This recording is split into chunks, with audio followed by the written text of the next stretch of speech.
For those of you who have recently arrived, since the beginning of April, I've been giving a series of talks on the Satipatthana Sutta. It is the sutta on the four foundations or the four abidings of mindfulness. Talks have been based on quite an excellent book by a German monk, Venerable Analayo, called Satipatthana, The Direct Path to Realization. So last week, we discussed the first of 6 contemplations the Buddha taught with regard to the body, and that was mindfulness of breathing. He spoke of beginning this contemplation on breathing with the very simple awareness: when breathing in, I know I'm breathing in. When breathing out, I know I'm breathing out. That's like the simplest possible meditation instruction. Then the next step in the progression was to refine the attention a bit more and to notice with the in-breath whether it was a long one or a short one. Likewise with the out-breath, to know whether it's a long out-breath or a short out-breath. And then in the last two instructions on this section of breathing, the Buddha said to train the mind with both the in and out breath. First, with each breath, experiencing the whole body, and then with each breath, to calm the bodily formations. So we went into quite a bit of detail on this last week.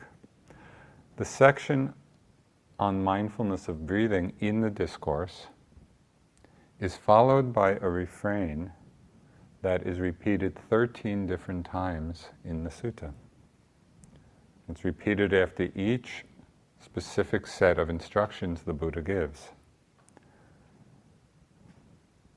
So it seems safe to assume that by repeating it so often in the discourse, the Buddha was directing our attention over and over again to the most essential aspects of our practice.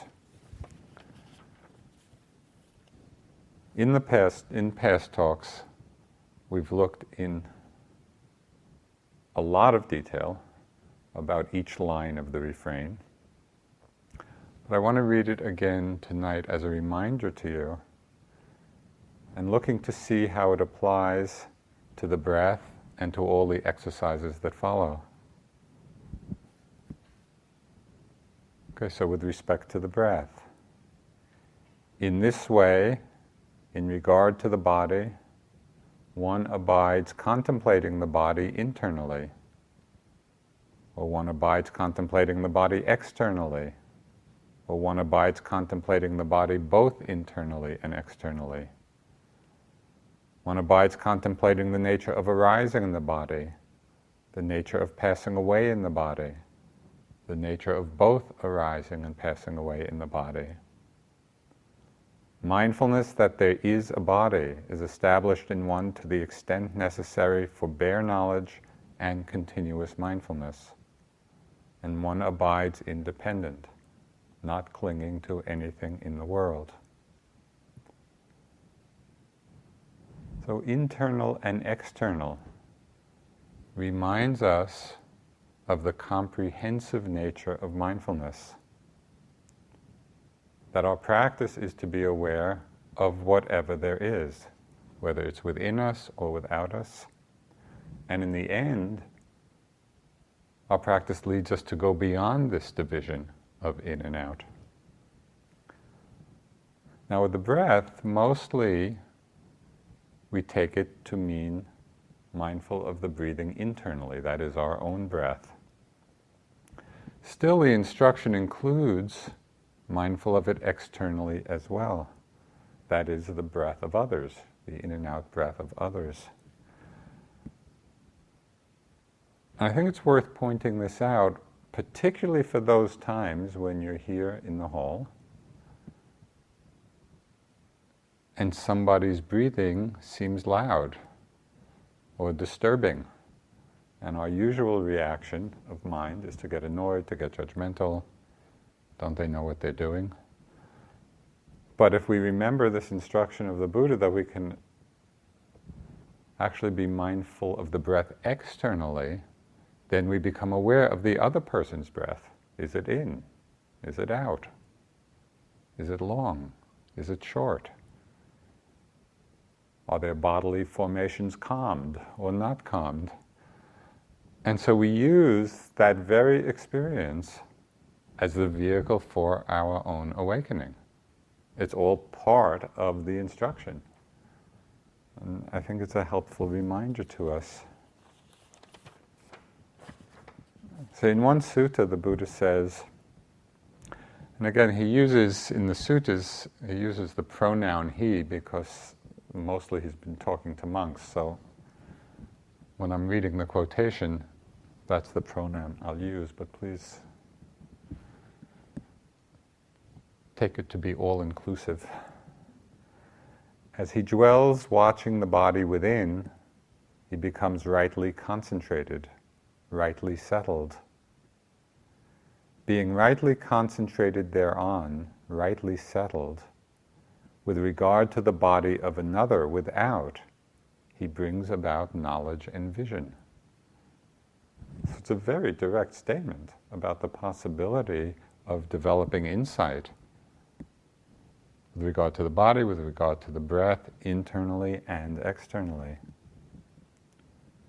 And then, as the refrain goes on, with the breath, with regard to the breath, we become aware of its arising and its passing away.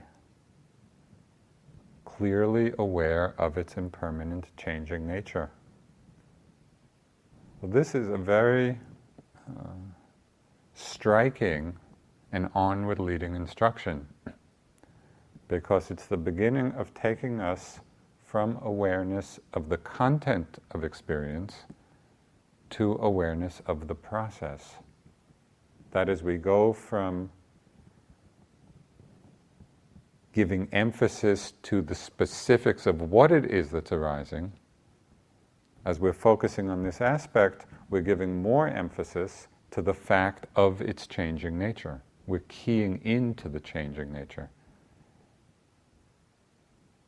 And this is really onward leading for liberation. And then in the refrain, the Buddha reiterates that we should be mindful of the breath, just to the extent necessary for bare knowing and continuous mindfulness. Which leads us to the final instruction for all of our practice. And this is, we could consider the bottom line of our entire meditation practice. And one abides independent, not clinging to anything in the world. So everything we do is to that end, abiding independent, not clinging to anything in the world. So in the next section of the sutta, the Buddha expands the scope of mindfulness of the body from mindfulness of breathing to mindfulness of body postures. And again, this is quoting from the sutta. Again, monks, bhikkhus, and just as a footnote, bhikkhus is traditionally translated as monk. Bhikkhuni is nun. But in the commentaries it said that anyone who is practicing meditation is a bhikkhu. So there's that other meaning of the word. And so in this sense we are all bhikkhus and we're all receiving this instruction. So again, bhikkhus, when walking, he knows, I am walking. When standing, he knows, I am standing. When sitting, he knows, I am sitting. When lying down, he knows, I am lying down. Well, he knows accordingly, however his body is disposed. When walking, know I am walking. There is a great power in the simplicity of this practice, because it grounds us in the awareness of the body and helps keep us from being carried away over and over again, as is the mind's wont, in distracting thoughts and ideas.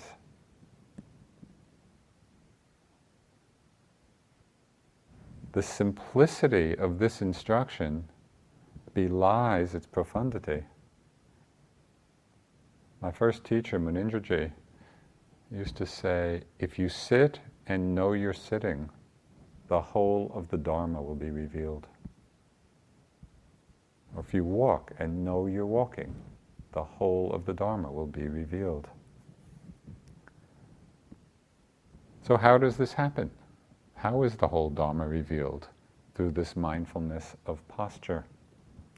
It happens in many different ways.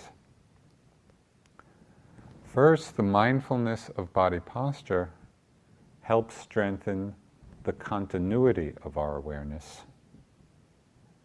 Just watching as we move through the day from one posture to another. Now, this is not complicated, and we don't have to be in a particularly heightened state of concentration. And we can do this as easily off retreat as on retreat. That's the power of this instruction. Just being mindful of our posture as it changes throughout the day. It's like we don't have to be in meditation graduate school to be awake. It's really simple.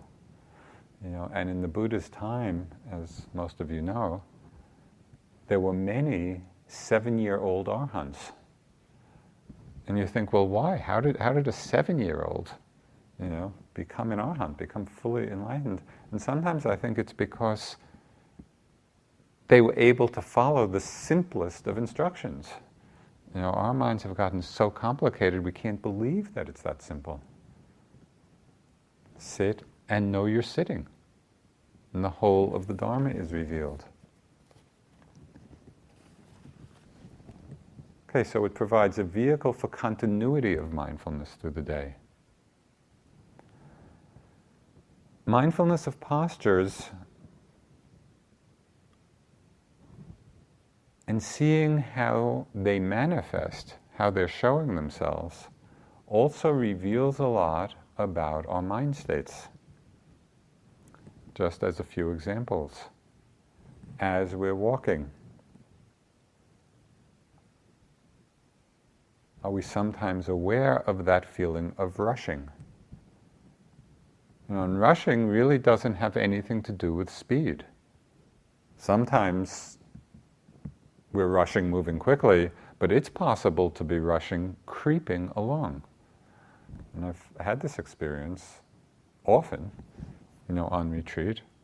I can be doing slow walking meditation, 6-part walking, really microscopic. The lunch bell rings, and I'm still doing my 6-part walking, but I can feel my whole energy body leaning forward into getting to the dining room.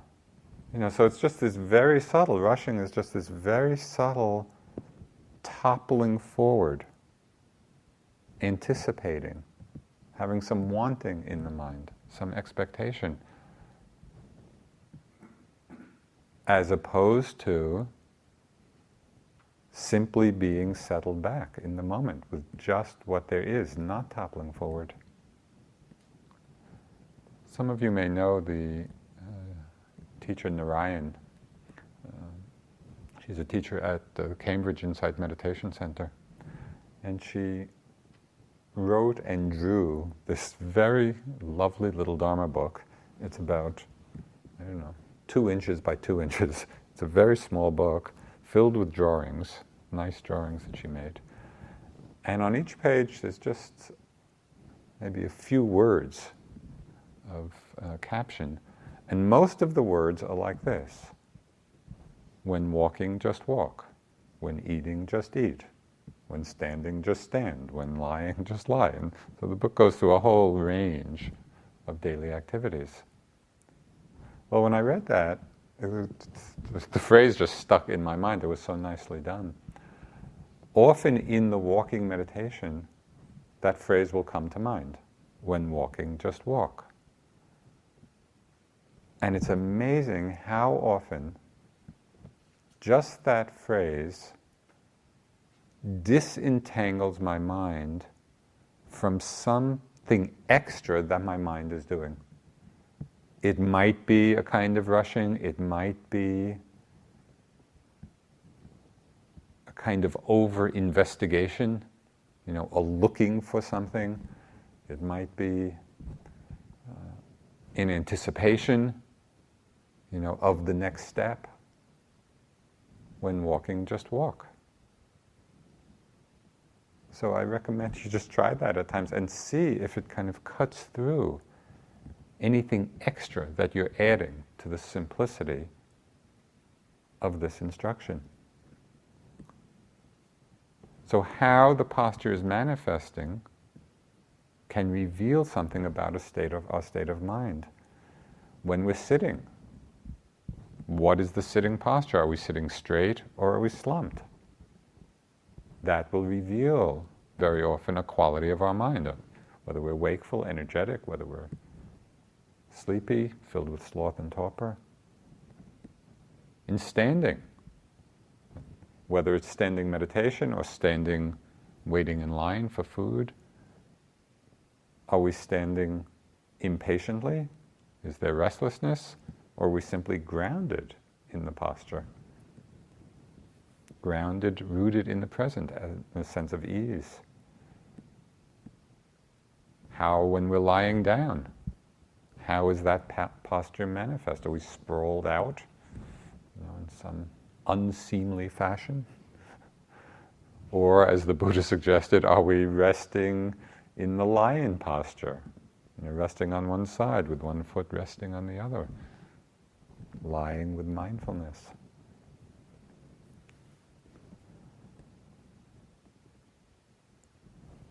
So mindfulness of our posture can reveal something to us about our state of mind.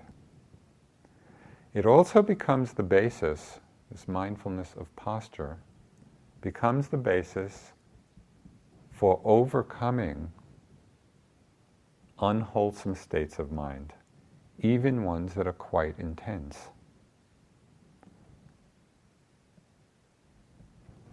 Before the Buddha's enlightenment, while he was still a bodhisattva, this is the Buddha recalling that time in some of the discourses, he said that he would often go to remote jungles, and remote forests as a way of coming face to face with fear, confronting the fear in his mind. So this is one of the things he said. And while I dwelt there, a wild animal would come up to me, or a peacock would knock off a branch, or the wind would rustle the leaves. I thought, what now, if this is the fear and dread coming? And I thought, why do I dwell, always expecting fear and dread? What if I subdue that fear and dread while keeping the same posture that I am in when it comes upon me? So when I walked, the fear and dread came upon me, and I neither stood, nor sat, nor lay down, till I had subdued that. And while I stood, the fear and dread came upon me.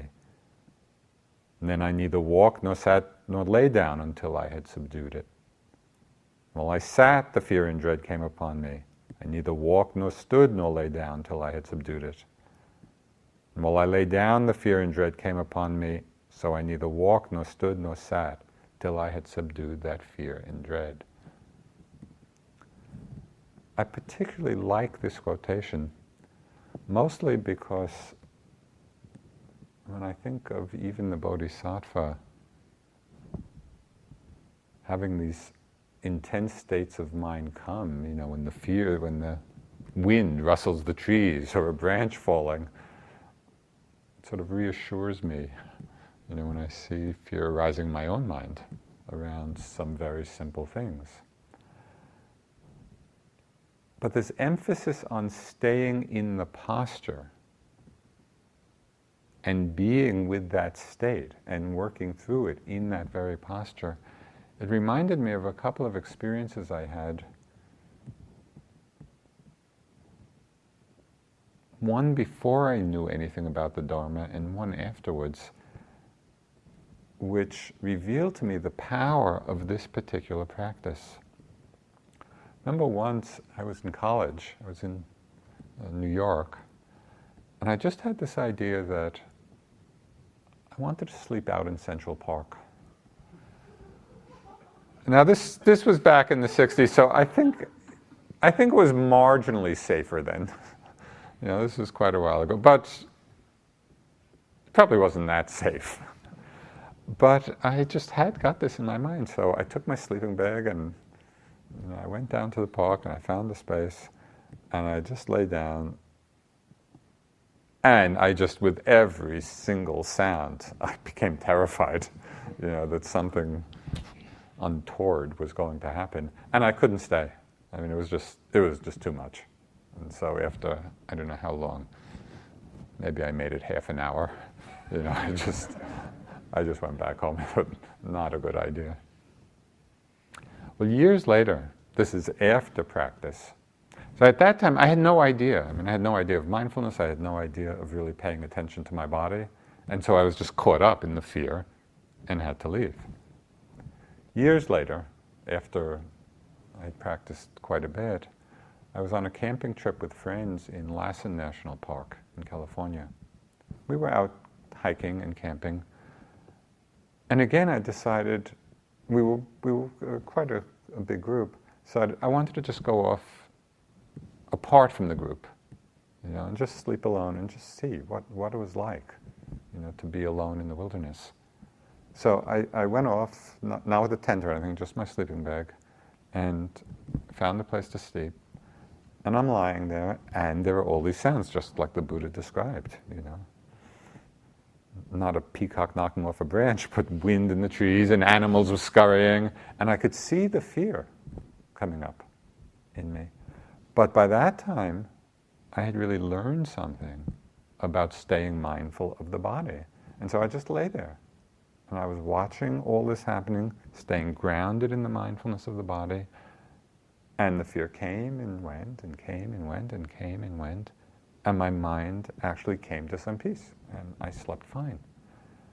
So it was just in seeing the contrast between those two experiences, the power of mindfulness, the power of having practiced being able to be grounded in our body, in our postures.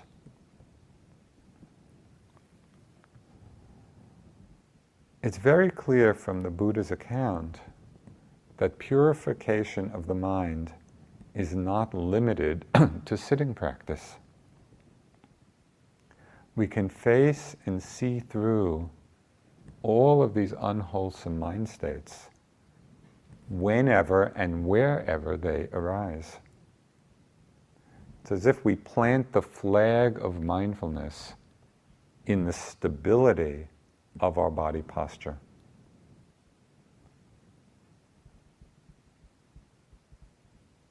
And we can really stay firm in that awareness. This was expressed in a slightly different way, in kind of a somewhat more dramatic way, but I think it's basically the same understanding. This was something that was said by Georgia O'Keeffe, famous artist.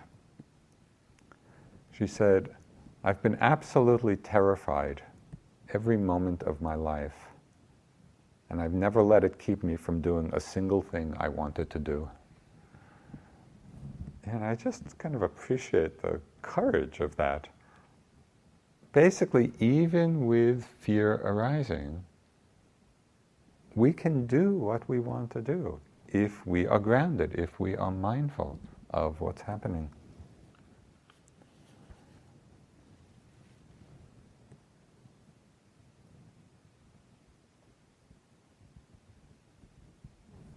So mindfulness of the posture becomes the vehicle for strengthening continuity of awareness. The way the postures are manifesting reveals things, reveals the state of our mind. It becomes the foundation or the place of stability for us to face and see through the unwholesome mind states. And this mindfulness of our postures, and again, it's very simple. When sitting, I know I'm sitting. When walking, I know I'm walking. When standing, I know I'm standing. When lying down, I know I'm lying down. This simplicity of awareness also becomes the doorway to the three characteristics that Myoshin spoke about the other night. Now, impermanence is so obvious as we move from one posture to another throughout the day. And it's not only in the big shifts, it's not only when we go from sitting to standing, or from standing to lying down. We can also see the impermanence when we're mindful of our postures in the innumerable minute changes as we go from one posture to the next.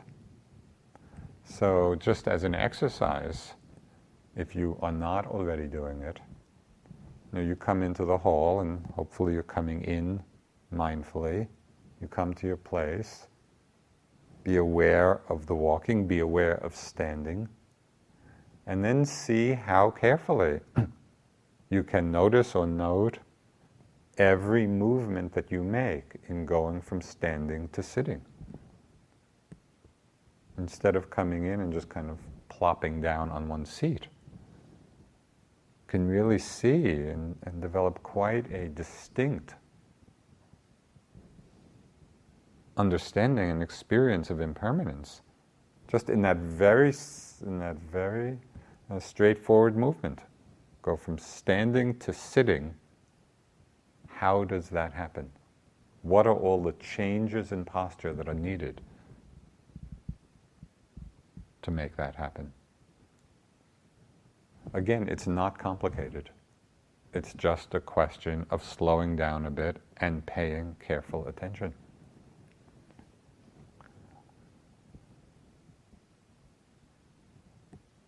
So mindfulness of the posture very, very easily illuminates the truth of change. It also illuminates, in some very striking ways, the truth of dukkha, of suffering, of the unsatisfying nature of phenomena.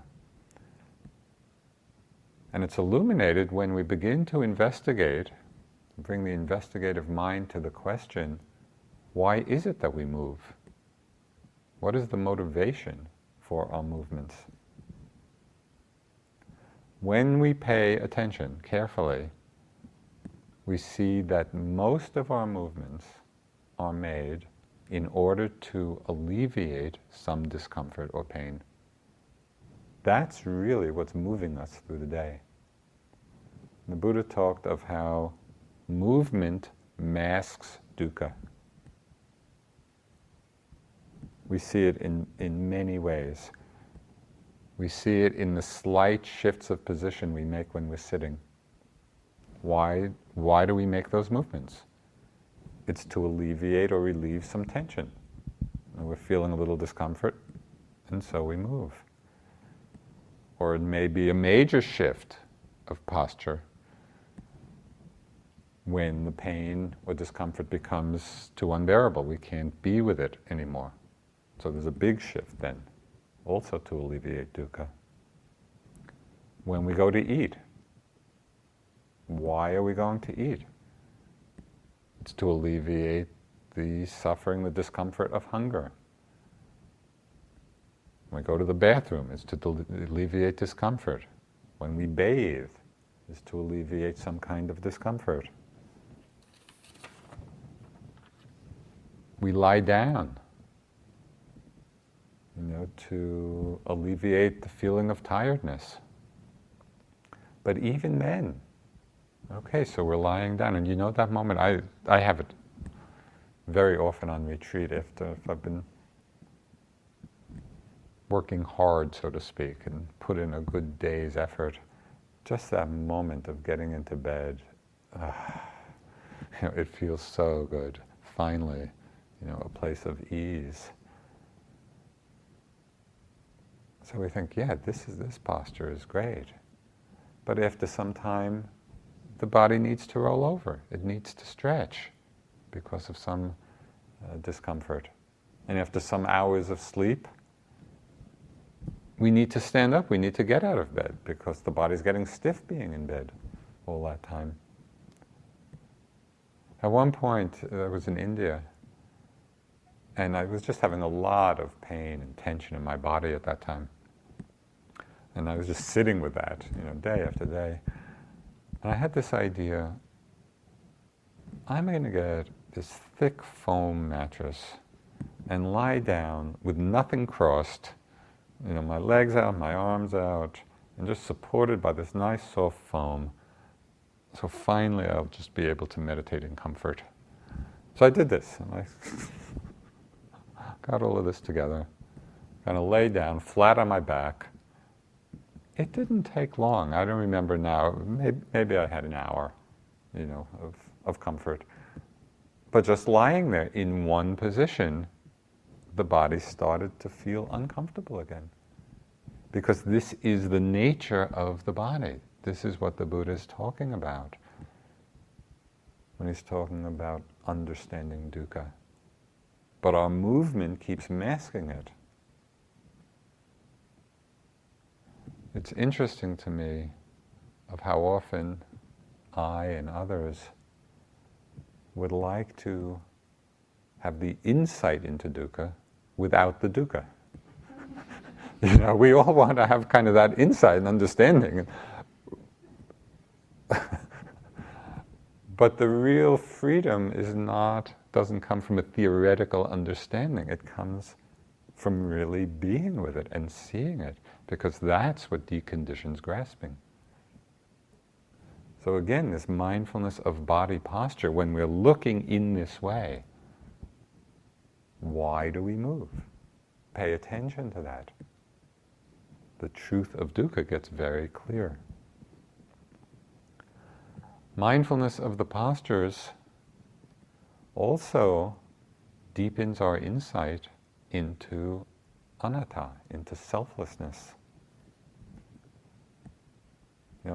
As we're in the different postures, whether sitting or standing or walking or lying down, we might hold the unspoken question, well, who is walking?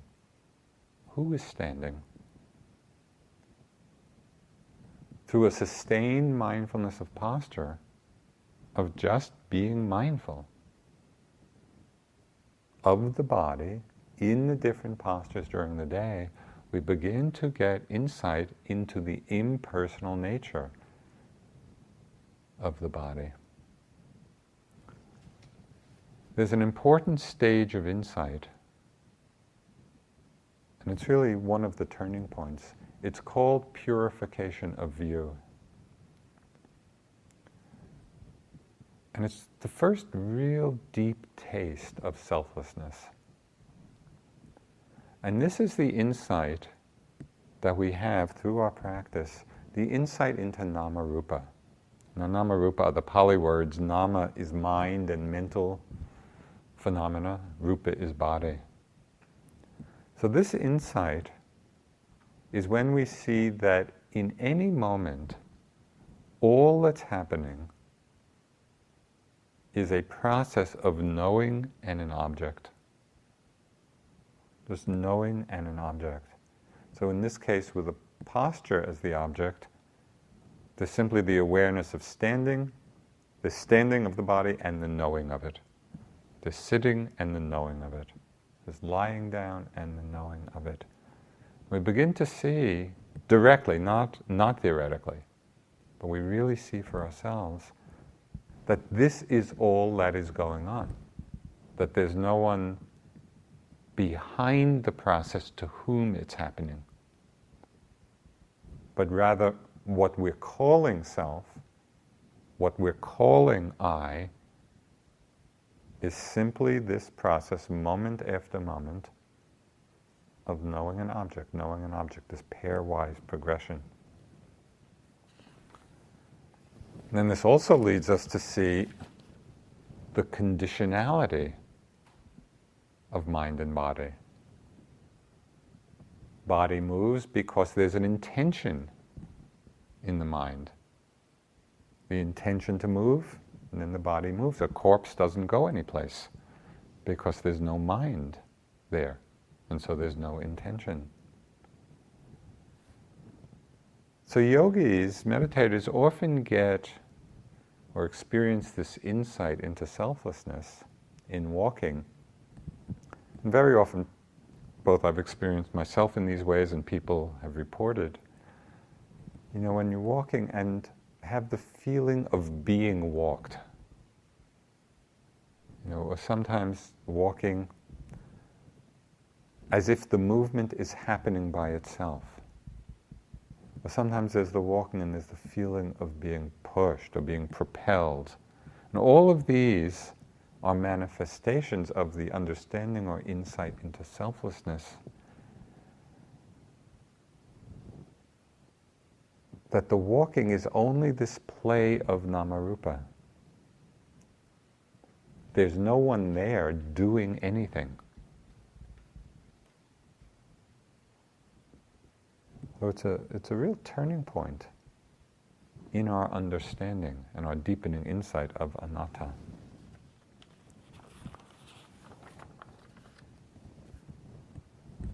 Mindfulness of the postures also points to selflessness in another way. And this also is very simple and very incisive. Because it's possible in mindfulness of the different postures to experience directly the empty, open, groundless nature of awareness itself. So we use the posture as a way of realizing the empty nature of the mind. So, for example, in the walking,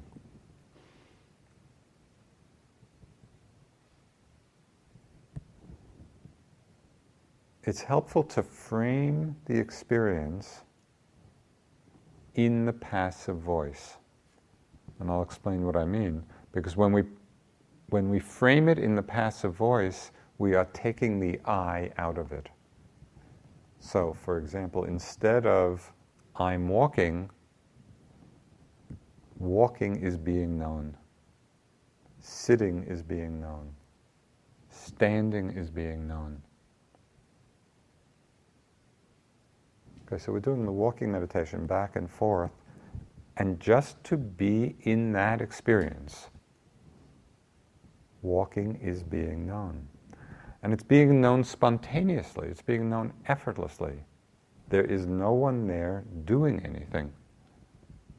The nature of the mind is awareness. And so when we're undistracted, we are simply there in the moment. Walking, in the walking posture, in the sitting posture, whatever posture it is, walking, and the movement is known, spontaneously, effortlessly, and then we can take it one step further, and again hold the unspoken question, known by what? We're in the actual experience of it, we're not thinking about it, we are just in the experience of the movement being known. Known by what? So when we look for the what, there's nothing to find. And yet the knowing, the cognizing is happening. So this is the experience of this great mystery of consciousness, of awareness. There's nothing to find, and yet the knowing is happening. So we can read about this in books and all the different texts and whatever. But it's possible in the simplest way to experience this for ourselves.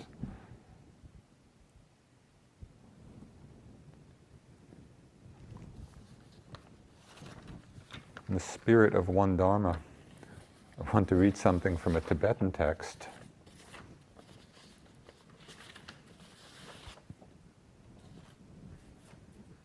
Just pointing to this and pointing to the importance of mindfulness.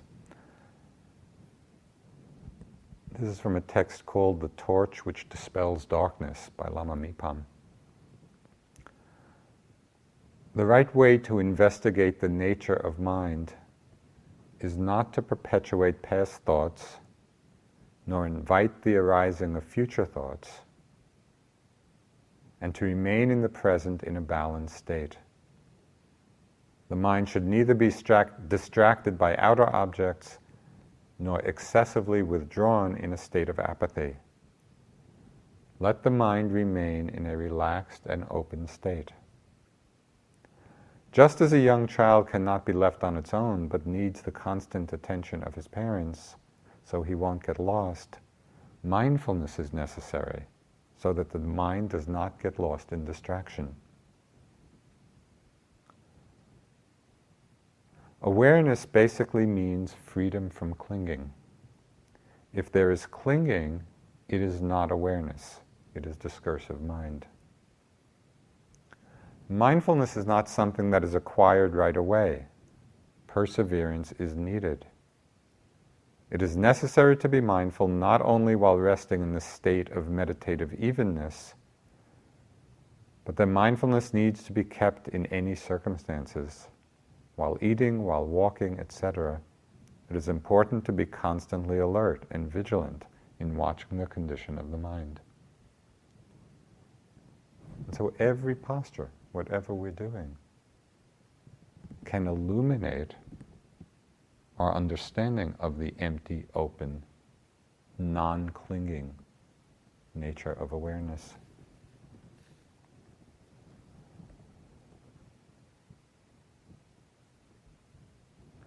The continuity of mindfulness, of postures, ensures the continuity of awareness of impermanence, because we see our body postures are constantly changing.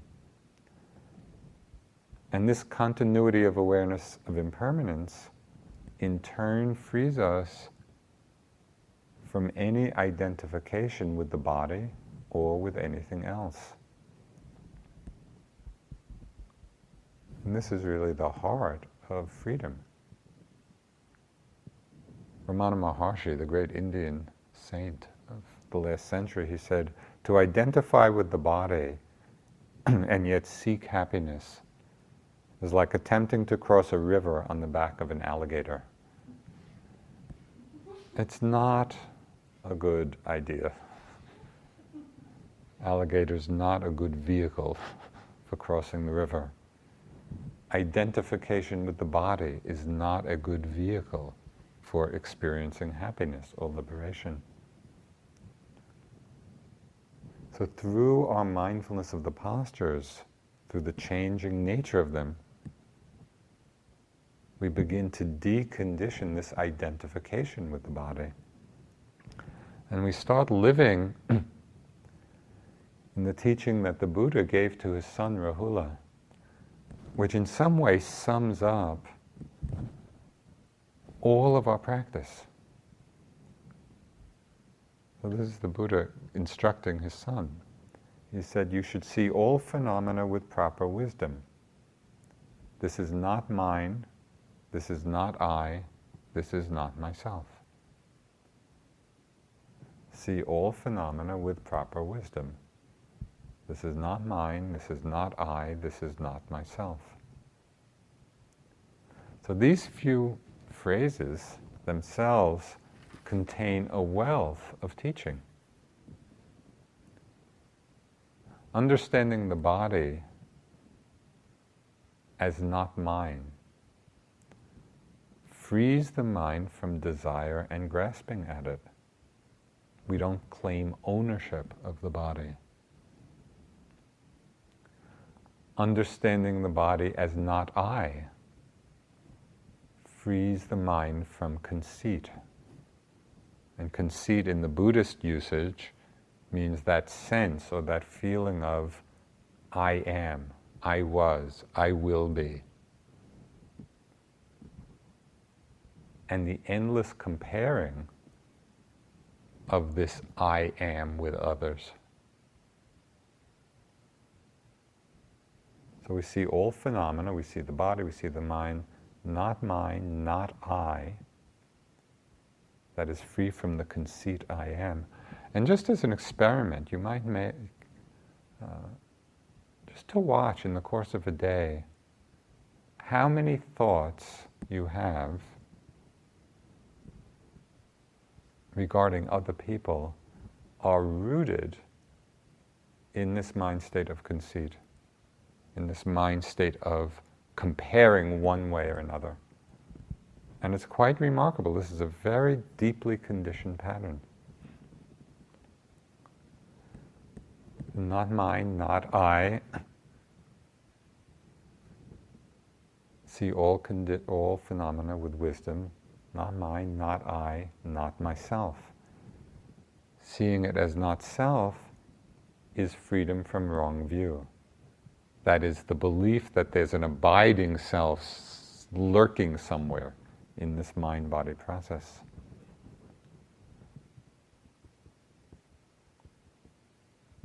So the purpose of our practice is to purify the mind of obstructive and unskillful mind states, which means those mind states which cause suffering. So in the Buddha's words, he said, to abandon covetousness for the world, to abandon ill will and hatred, and to abide with a mind compassionate for the welfare of all beings.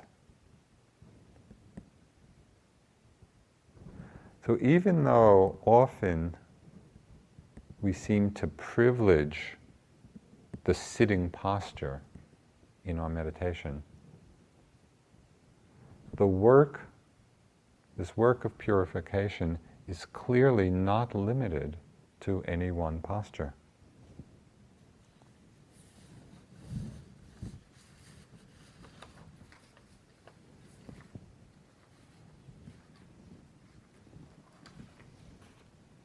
This is from another sutta in the Middle Length Sayings where the Buddha says, "Bhikkhus, you should train thus. We will be devoted to wakefulness. During the day, while walking back and forth and sitting, we will purify our minds of obstructive states. In the first watch of the night, while walking back and forth and sitting, we'll purify our minds of obstructive states. In the middle watch of the night, we will lie down on the right side in the lion's pose, with one foot overlapping the other, mindful and fully aware, after noting in our minds the time for rising. After rising in the third watch of the night, while walking back and forth and sitting, we will purify our minds of obstructive states."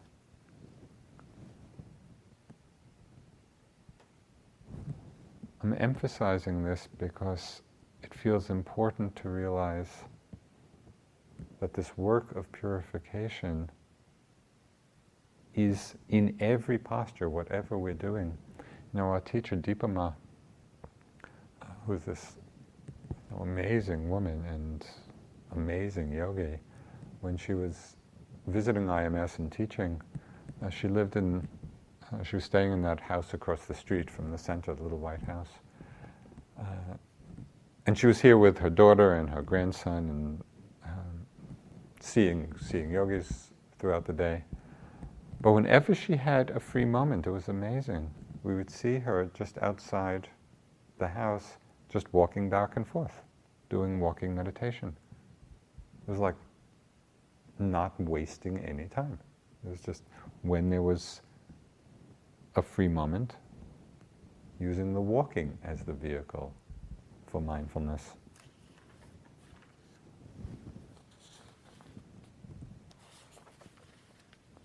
There are many stories in the suttas of monks and nuns getting enlightened in all the different postures. One story which Munindraji, I think, was his favorite story. I must have heard it 10,000 times. So this is number one for you. It's a story about Ananda, who was the Buddha's cousin and devoted attendant. And he achieved the first stage of enlightened stream entry quite quickly. But then, as all his monk buddies were getting fully enlightened, because he was busy with a lot of duties, he did not reach arhatantship, even in the Buddha's lifetime. Even though he was present at all the teachings, and he heard, and it said he had perfect recall of all the teachings, and he was this wonderful-hearted person. But the Buddha had assured him, that he has all the necessary paramis, he has what it takes. After the Buddha's death, I forget how many years afterwards, they had a council to recite the teachings, of all the discourses the Buddha had given. And it was the beginning, really, of the great oral tradition, preserving the teachings. And it was a council of 499 arhants, fully enlightened beings, but they needed Ananda there because he had been present at all the discourses and, as I said, had perfect recall of them. So all the monks got on his case, Ananda, you've got to get enlightened before the big council meeting. So there's a little bit of pressure. It's the night before, all these other great beings are there. So Ananda's doing walking meditation back and forth and back and forth, remembering the Buddha's words that, he has everything, all the requirements, the prerequisites, but nothing was happening. So then he kind of stopped for a moment and he said, well, what's out of balance here? And he said, he saw, I'm making too much effort. There's over-efforting here. I need to bring all the factors into balance. So he decided just to lie down, for a little time. So it's said that as he went from walking very mindfully to his resting place, and just in the process of lying down, before his head hit the pillow and before his feet were on the bed, just in that intermediate pose, all the other stages of enlightenment happened, became an arhat. All the psychic powers came about spontaneously. And so he spent, so it's said, some time enjoying the bliss of his freedom. And then through his newly acquired magic powers, he just appeared spontaneously, in the group of arhants when the meeting began. And kind of they all knew that Ananda had made it. So Munindra told this story very often, just to emphasize that even in the process of lying down, if not enlightened, if not arhatantship, deep insight can happen. We don't want to overlook or think any particular posture or activity, or think one is more important than the next.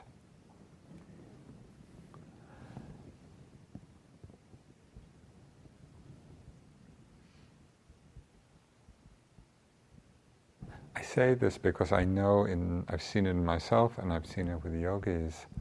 There's very often in our minds, even though we give lip service to this, somehow we think that sitting is where it's really at, or sitting is the important posture.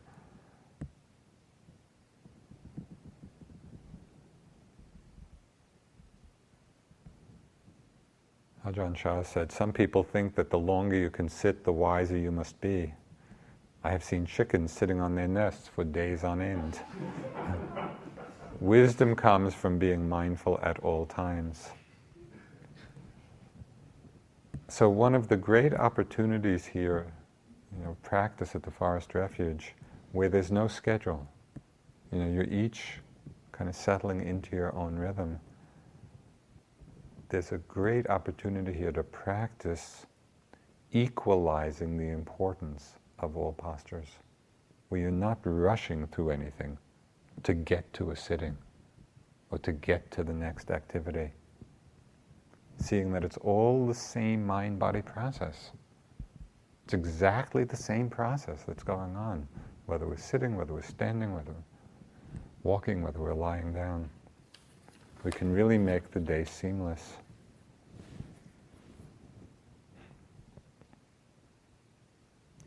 So this section on the postures, mindfulness of the postures, is also followed by the refrain, reminding us again of the important features of how we practice this. Contemplating the postures internally, our own. Mindful of the postures externally, when we're seeing other people in various postures. Contemplating them internally, externally, both. Contemplating the arising and passing away of the postures, just their changing nature. Staying mindful of the postures to the extent necessary for bare knowing and continuous mindfulness. Abiding independent, not clinging to anything in the world.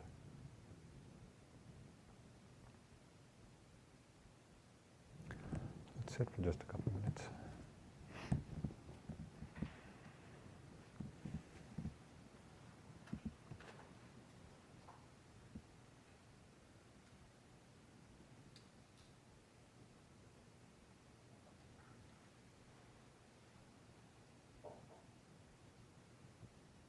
Sit and know you're sitting. If you're lying, lie and know you're lying.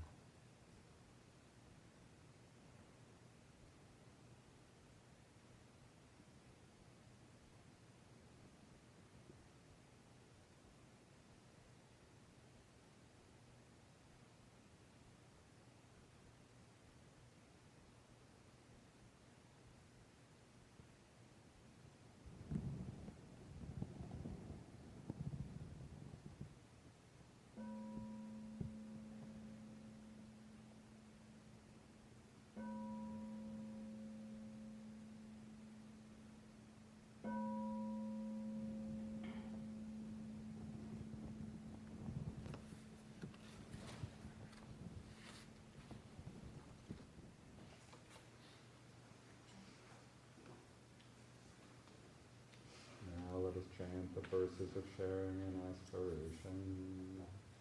Through the goodness that arises from my practice, may my spiritual teachers and guides of great virtue, my mother, my father, and my relatives, the sun and the moon, and all virtuous leaders of the world, may the highest gods and evil forces, celestial beings, guardian spirits of the earth, and the Lord of death, may those who are friendly, indifferent, or hostile, may all beings receive the blessings of my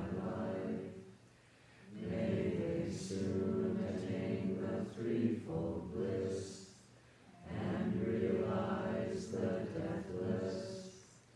Through the goodness that arises from my practice, and through this act of sharing, may all desires and attachments quickly cease, and all harmful states of mind, until I realize Nibbana in every kind of birth.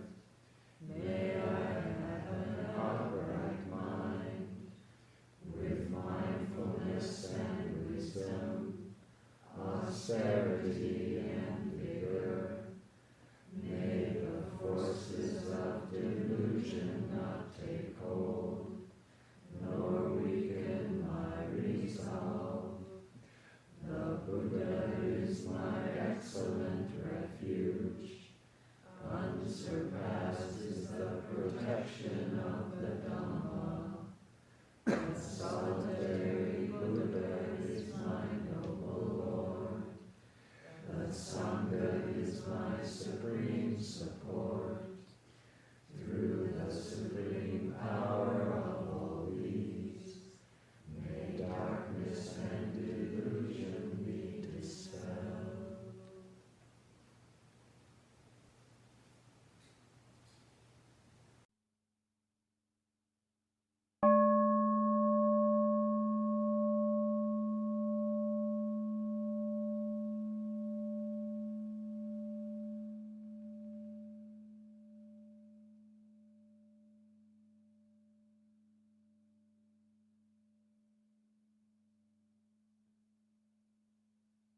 This talk was given by Joseph Goldstein at Forest Refuge on June 6, 2004. It is an offering of the Dharma Seed audio.